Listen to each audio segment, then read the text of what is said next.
হরে কৃষ্ণ। শ্রীল জয়পতাকা স্বামী মহারাজের ব্রত সাধনার পরিকাঠামো।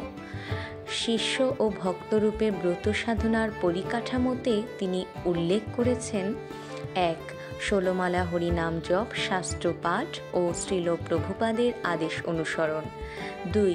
ইস্কনের কার্যক্রমে সক্রিয় অংশগ্রহণ ও প্রচার সেবা। ৩. ভক্তমণ্ডলীর সাথে সম্পর্ক রক্ষা ও সমন্বয় সাধন। ইস্কনের গুরু ও সন্ন্যাসী রূপে তিনি উল্লেখ করেছেন: ১. শিষ্যদের দীক্ষা, শিক্ষা ও পরামর্শ প্রদান। ২. আধ্যাত্মিক বিপদে শিষ্যদের সুরক্ষা।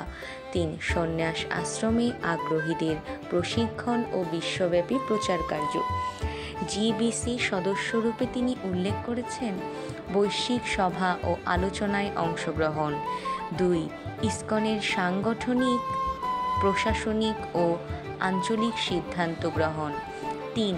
নানা অঞ্চল ও মহাদেশে তদারকি ও উন্নয়ন কার্য। বিশেষ সংগঠন ও প্রকল্পতে তিনি উল্লেখ করেছেন: ১.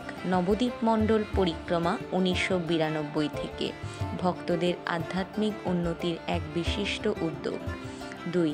শ্রী সারস্বত গৌড়ীয় বৈষ্ণব সংঘ ১৯৯৬, গৌড়ীয় মঠগুলোর ঐক্য প্রচেষ্টার ফল। ৩. নবদ্বীপ উন্নয়ন সমিতি ২০০৪, ধাম পরিক্রমা ও লীলাস্থল উন্নয়ন।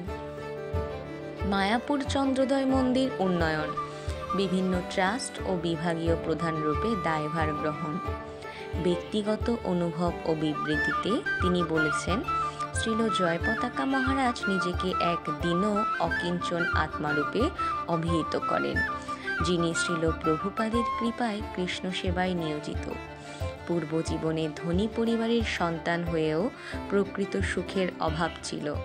কৃষ্ণ ভাবনাময় জীবনে প্রবেশের পরই তিনি প্রকৃত আনন্দ লাভ করেন। তার কৃষ্ণ দর্শনের অভিজ্ঞতা তার হৃদয়ে চিরন্তন প্রশান্তি আনে। হরে কৃষ্ণ।